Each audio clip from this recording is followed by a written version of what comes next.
So here it is then, in Assetto Corsa, the 2020 Toyota GR Supra. Can you believe it's been the best part of 17 years since Toyota rolled the last set of Supras off the line? Wow. This has had a lot of tongues wagging this car. So here's the TLDR if you've been napping for the last couple of months. Essentially, this Supra contains the power plant and underpinnings of the new generation of BMW Z4. It's a joint project between BMW and Toyota to be able to create two sports cars. A softer, fun-focused drop top in the BMW Z4 and a harder-edged, more focused coupe in the Supra aimed at the driving enthusiast. We're at a time when not many sports cars are being justifiably made by manufacturers. The sports car market is actually shrinking. So personally, I actually really appreciate that we even have a new Supra. So there's my stick in the mud on that topic. Aesthetically, I think they've really nailed it here. They've done a job on this one. It ships with a B54 power plant, which is a 3-litre straight 6 unit, single turbo configuration, delivering a quoted 335 brake horsepower, 369 pounds-foot.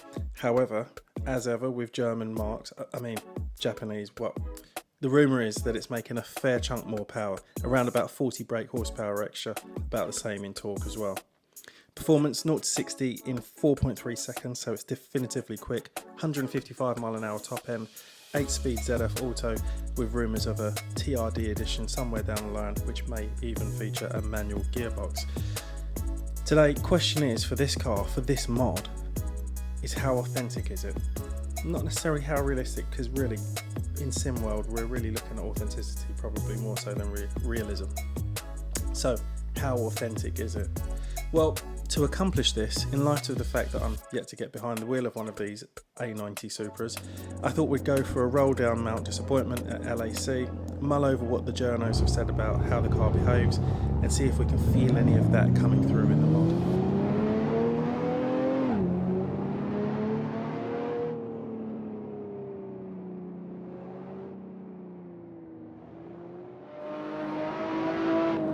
So the 4th generation car, the A80, was known to have this moniker of being the supercar killer, as at the time it was able to live with some real top marks. We're talking about 993 turbo, Aston Martin DB7 and Ferrari 512 TR. With the power output as it is now, it loses that badge, as you need a good 700 plus brake horsepower to be able to play with that kind of metal now.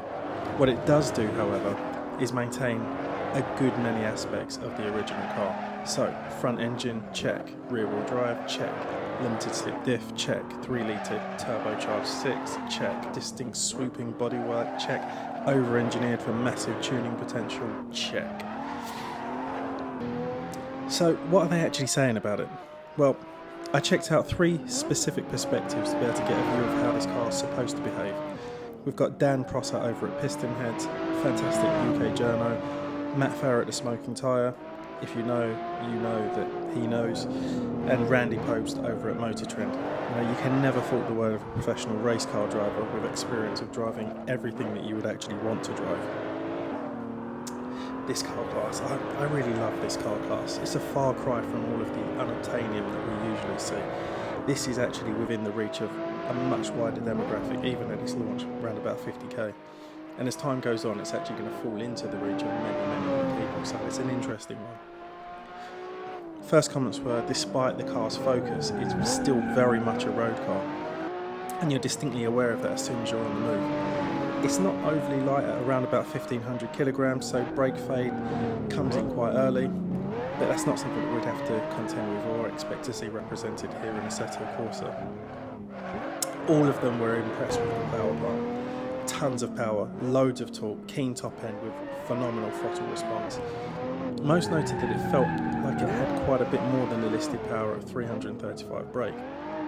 And that somewhat confirms that Toyota pretty much made a good call on betting on BMW to be able to deliver the goods for them for this car. All of them mentioned that the car doesn't want to understeer. Dan actually highlighted that when you stand on the power, it's very, very settled. It doesn't want to immediately drift. It's very neat. It's a very neat and tidy car. It really bites into the corners. With a natural chassis balance, it's got 50-50 weight distribution. It has absolutely no nerves about what it's doing.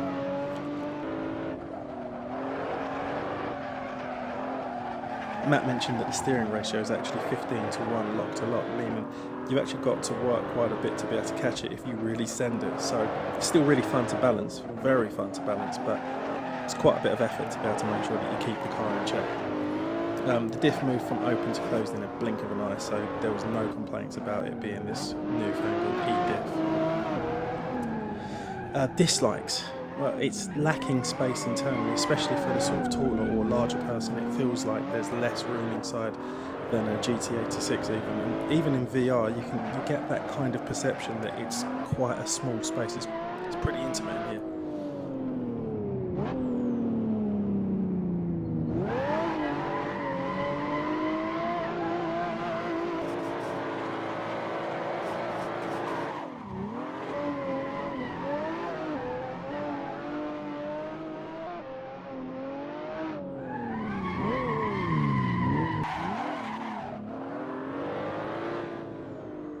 Randy particularly enjoyed the 890. He actually said that he just said this is a fantastic car. It's so balanced, so easy to go fast. There's no understeer.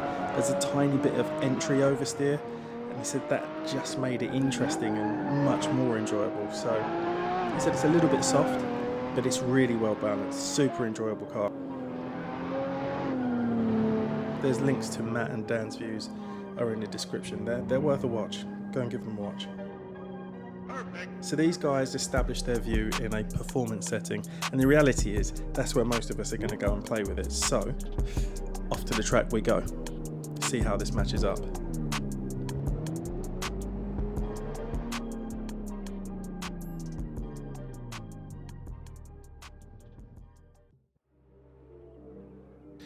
We are at Hockenheim's short circuit to get some track impressions. With the long straights taken out of the mix, it turns into quite a fun track day playground. The idea actually came from Sport Auto. They hot lap cars around at the full circuit, so I thought, yeah, good match. We've got a few other similar class cars here, like the M2 Comp, the Cayman, a couple of other Supras, but the idea here is to establish whether those factoids that we got from those in the know ring true here in this version 1 mod. Now, just before we do, there are some additional anecdotes that I think are worth taking in before we hit the track. The suspension setup is McPherson struts at the front with a 5-link setup at the rear. It comes with adaptive damping as standard. Now Tada-san, that's the chief engineer of this car, he went to great lengths to highlight that this chassis is actually stiffer than the original Lexus LFA. And the car is actually shorter but wider than the GT86. And when you couple that with the 50-50 weight distribution, you're onto a real winner. There are a bunch of what look like false vents on the car, which are actually blanking plates. Cars come under quite a bit of criticism for having these, fake vents, but it doesn't mean that the car's all show and no go. What they're there for is to be able to prepare the car for tuning for the aftermarket, so it's got great cooling options for big power, for brakes and alternative transmissions. Right, so let's put in 1 or 2 laps and let's see what we think.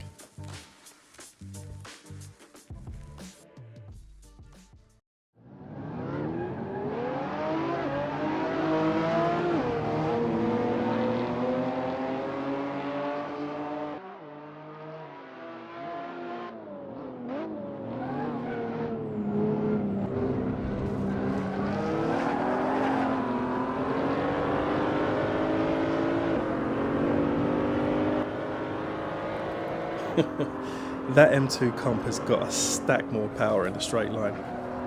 Interestingly, Car and Driver and also Car Throttle, they both rolling roaded stock Supra A90s, both coming back with over 370 brake horsepower and over 400 pounds worth of torque.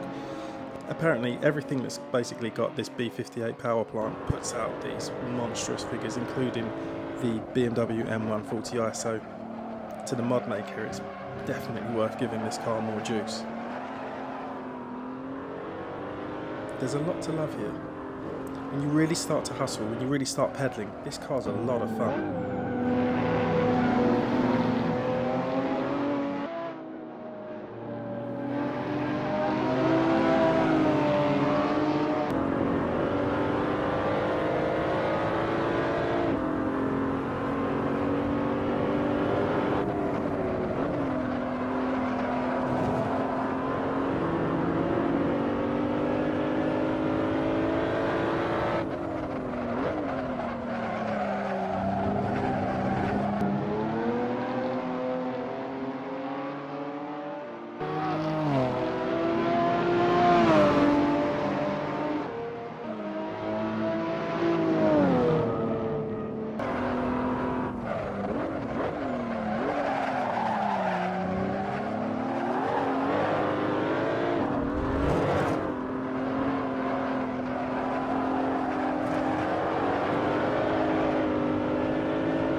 It's not quite as on its toes as I thought it would be. The rear is slightly more snappy than I'd expect it to be.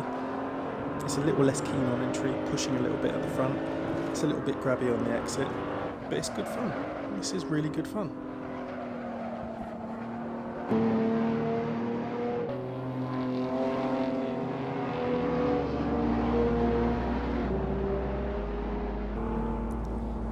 It's a fantastic start, this. It feels like good fun for sure. Each time I've had the opportunity to jump in the rig and drive something, since this mod's been released, I've wanted to drive this car. That's quite a testimony to how good this car already feels.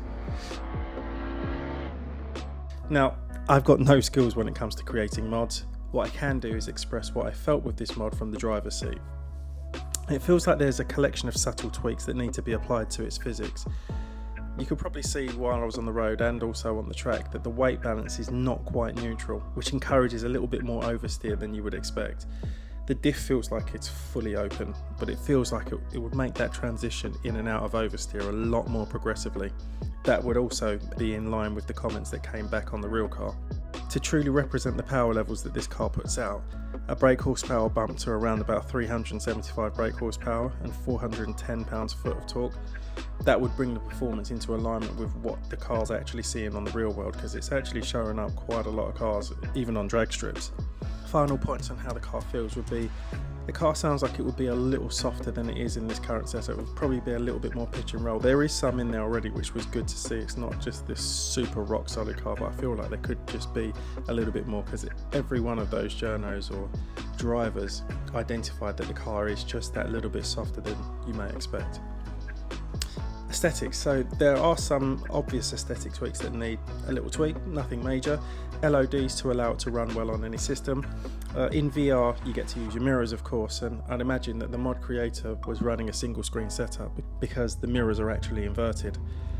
I'd love to get rid of that fiery logo that's in the central display.